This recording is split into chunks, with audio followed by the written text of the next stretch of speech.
Jadi sebenarnya Docker sama VM itu apa sih? Kenapa kok ada yang bilang Docker itu sama kayak VM ya? Kalau saya bilang mereka dua hal yang berbeda.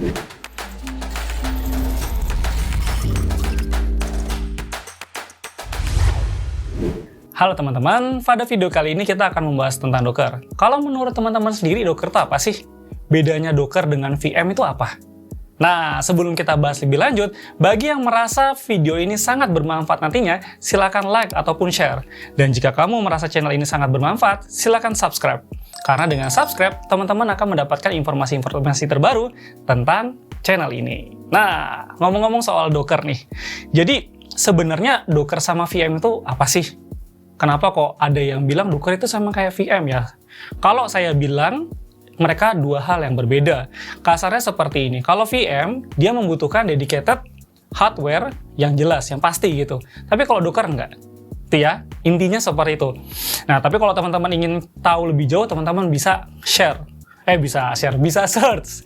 Apa sih perbedaan dari Docker dan VM sendiri? Karena banyak banget penjelasan lebih detail tentang Docker dan VM. Nah, ngomong-ngomong soal Docker, kenapa kok sekarang saya membahasnya Docker gitu? Kok bukan bahas yang lain? Jadi gini, saya melihat beberapa lowongan saat ini, terutama lowongan programmer, itu banyak banget yang mensyaratkan bisa Git dan bisa Docker. Kalau Git itu pasti ya nggak hanya di programmer Git itu. Di tim data pun ya rata-rata harus bisa di Git. Tapi kalau di Docker, kenapa kok programmer butuh Docker? Ada yang bisa jawab? Kenapa programmer butuh banget dengan Docker?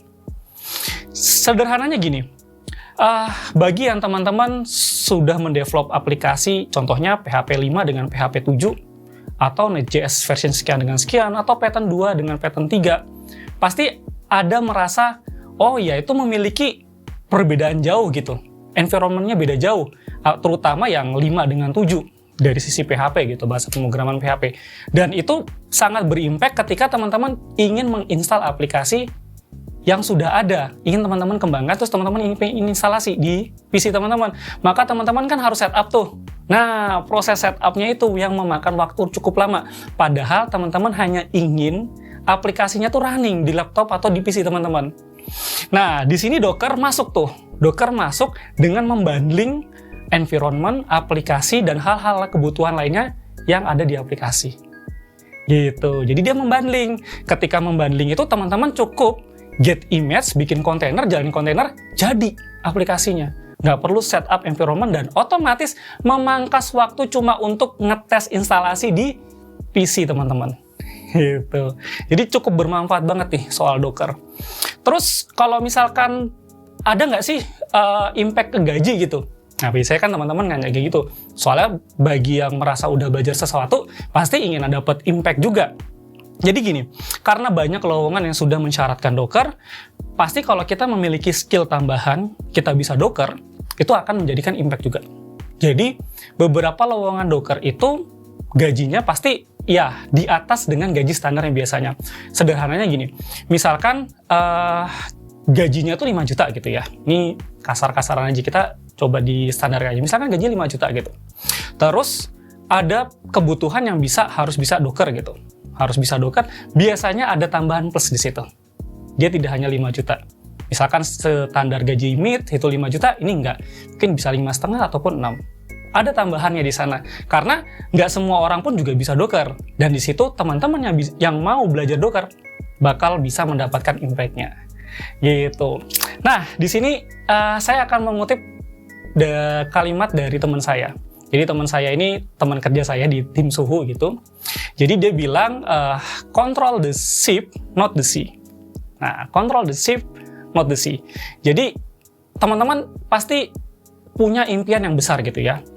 Ada yang bercita-cita ingin jadi presiden, ada yang bercita-cita pengen jadi Pak Lurah, ya karena sekarang itu lagi pemilihan lurah ya, atau RT. Atau pengen jadi bapak yang baik, sederhana gitu. Atau ingin jadi bapak yang baik, atau ibu yang baik, atau orang tua yang baik. Nah, sebelum kita berpikir secara jauh, secara yang terluas, coba kita lihat diri kita sendiri. Control the ship-nya dulu sebelum sea-nya. Gitu ya. Kontrol diri kita kaca diri kita, apakah diri kita sudah maksimal atau belum.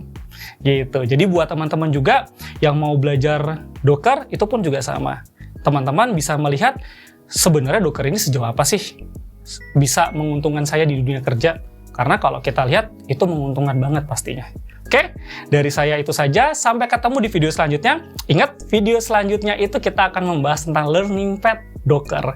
So, tetap pantengin channel ini. Terima kasih. Salam.